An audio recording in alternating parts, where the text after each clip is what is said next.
हार कर जीतने वाले को बाजीगर कहते हैं। शाहरुख खान ने ये डायलॉग बाजीगर मूवी में मारा था और ये डायलॉग कई मौक़ों पर केकेआर के लिए चरितार्थ हुई है। ये डायलॉग शाहरुख खान और केकेआर के ऊपर ही शूट करती है। कल मुकाबला जिस तरह से केकेआर और हैदराबाद के बीच में हुआ, ये डायलॉग फिर से चरितार्थ हो गया। आखिरी ओवर में 13 रन चाहिए थे और पहली बार पर जब क्लासन ने छक्का लगाया तो ऐसा लगा कि ये मैच केकेआर हारने जा रही है और हैदराबाद आसानी से मुकाबला जीत जाएगी।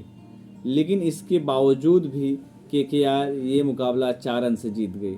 तो इसके लिए मैं बोला था कि ये डायलॉग बिल्कुल सूट करती है। कल मैच की बात करें तो जिस तरह से दोनों टीम ने बल्लेबाजी की भाई, एकदम अकल्पनीय था। बेहतरीन खेल दिखाया है। रसेल का मसल और क्लासन का क्लास दिखा है कल। हालांकि छोटा मोटा योगदान अन्य खिलाड़ियों ने भी दिया है, लेकिन जो लाइमलाइट में थे, जो खेल असली खेल दिखाया है, इन दोनों खिलाड़ियों ने दिखाया है। हर्षित राणा ने अपने नर्व्स को काबू करके केकेआर को मैच जीत दिलाया है।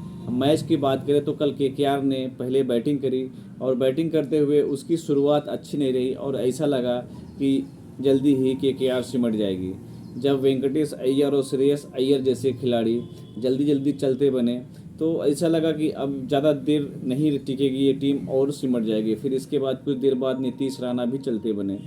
फिर पारी आती है रसेल की।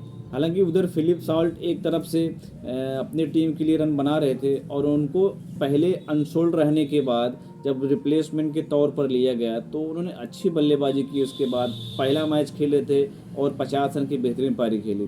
फिर आते हैं रसेल। रसेल ने अपने मसल का पावर दिखाना शुरू किया और सारे गेंदबाजों को आड़े हाथों लिया, चाहे वो स्पिनर हो या फास्टर हो, वो किसी को भी नहीं छोड़ रहे थे। वो हालांकि जब बल्लेबाजी करते हैं, आप कभी भी देखेंगे तो चौके से ज़्यादा छक्के रहते हैं। ये काबिलियत बहुत कम खिलाड़ियों में होती है कि चौके से ज़्यादा छक्के रहे। और जिस तरह से उन्होंने बल्लेबाजी की कल भाई, मज़ा आ गया। केकेआर एकदम से मैच से बाहर हो गई थी और रसेल की बल्लेबाजी ही थी जो केकेआर को मैच में वापस लेके आई। केकेआर ने 7 विकेट के नुकसान पर 208 रन बनाए। रिंकू सिंह ने भी एक छोटी मोटी सहयोगी पारी खेली 23 रन की। और इसके बाद मुकाबला जब शुरू हुआ दूसरी पारी का, तो दूसरी पारी में हैदराबाद ने एक बेहतरीन शुरुआत दिया जब अभिषेक शर्मा और मयंक अग्रवाल ने एक बेहतरीन ठोस शुरुआत दी 60 रन की। 6 ओवर के अंदर ही 60 रन बन चुके थे और ऐसा लग रहा था कि हैदराबाद लक्ष्य को आसानी से पीछा करने जा रही है। यहीं पर जल्दी जल्दी विकेट गिरने शुरू होते हैं, मयंक अग्रवाल आउट होते हैं। इसके बाद अभिषेक शर्मा भी चलते बनते हैं। फिर कुछ देर बाद एडन मार्करम, राहुल त्रिपाठी आए थे। वो आज शुरू से ही अपने रिदम में नहीं लग रहे थे और सारे गेंदों को स्वीप करने के ही चक्कर में पड़े थे। सुनील नारायण ने बेहतरीन गेंदबाजी की और 20 के ओवर में एक भी बाउंड्री कंसीड नहीं किया। उन्होंने 4 ओवर में एक भी बाउंड्री नहीं दिया, ना चौका ना छक्का। और उसमें से 2-3 ऐसे मौके बनाए जिसमें राहुल त्रिपाठी आउट होते होते बच गए। अंततः वो सुनील नारायण का ही शिकार बने, जो कि इसके पहले अभी कभी भी सुनील नारायण ने उनका शिकार नहीं किया था। और कल के मुकाबले में उनको 2-3 बार फंसाने के बाद आखिरकार उन्होंने उनका शिकार कर लिया। ऐसा लगा कि अब हैदराबाद मैच से बाहर हो गई है कि यार ये मुकाबला आसानी से जीतने जा रही है। यहाँ से शुरू होता है क्लासन का क्लास। क्लासन बल्लेबाजी करने के लिए आते हैं तो हैदराबाद के ऊपर काफ़ी दबाव था।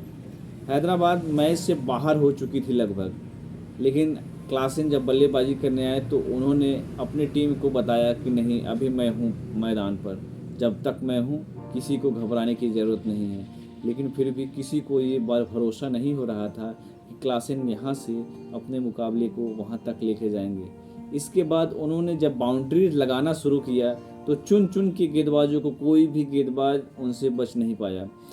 18वां ओवर फेंकने आए वरुण अरन को, माफ़ कीजिएगा, वरुण चक्रवर्ती को उन्होंने 3 छक्के लगाए। और सबसे महंगे गेंदबाज इस आईपीएल हिस्ट्री में सबसे महंगे खिलाड़ी मिशेल स्टार के ओवर में 4 छक्के लगाए और 26 रन बटोर लिए, जिसमें से 3 छक्के क्लासन ने लगाए थे और 1 छक्का शहबाज ने लगाया था। बेहतरीन धुआंधार बल्लेबाजी जब करा, एक भी चौका नहीं लगाया क्लासन ने, सारे छक्के ही लगाए। 8 छक्के उन्होंने लगाए अपने पारी में। और ऐसा लगा कि जब आखिरी ओवर में 13 रन चाहिए थे तो ऐसा लगा कि ये मुकाबला केकेआर अब हार चुकी है और हैदराबाद आसानी से जीत जाएगी। और पहली गेंद पर जब छक्का लगाया क्लासेन ने तो मुहर लग गया कि अब ये केकेआर मुकाबला हार चुकी है। लेकिन हर्षित राणा ने अपने नर्व्स को काबू में किया और बेहतरीन गेंद किया। अगली गेंद पर 1 रन कंसीड करने के बाद ऐसा लगा कि अब 4 गेंद पे 6 रन चाहिए थे, तो शहबाज छक्का मारने के लिए गए और वो डीप मिड विकेट पर कैच आउट हो गए। फिर इसके बाद जब क्लासेन सामने आए तो 2 गेंद पर उसमें 5 रन चाहिए थे और क्लासेन ने बल्ला भरपूर चलाया और गेंद ने बाल्य का बाहरी किनारा लेकर सीधा थर्ड मैन की दिशा पकड़ी। 60 थर्ड मैन पर सुयश शर्मा ने बेहतरीन कैच लिया और इस कैच ने मैच का नक्शा ही पलट दिया। आसानी से जीतने वाली क्लासेन की टीम, ऐसा लग रहा था कि आसानी से जीत जाएगी। अब मैच एकदम फंस गया था। एक बॉल पर 5 रन चाहिए थे।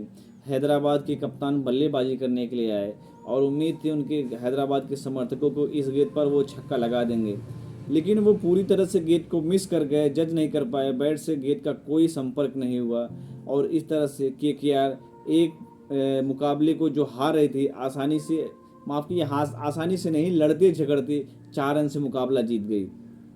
हर्षित राणा ने बेहतरीन गेंदबाजी की। आखिरी ओवर में 13 रन नहीं बनने दिए, आखिरी 5 बॉल पर 7 रन नहीं बनने दिए और केकेआर ने ये मुकाबला 4 रन से जीत लिया। तो आपको क्या लगता है कि रसेल और क्लासेन में किसकी बेहतरीन बल्लेबाजी रही, किसने ज़्यादा अच्छी बल्लेबाजी, किसने दोनों हालांकि आए थे अंडर प्रेशर में ही, लेकिन अंडर प्रेशर में आगे किसने अच्छे से गेम को फिनिश किया? आप कमेंट बॉक्स में कमेंट करके ज़रूर बताइएगा। धन्यवाद।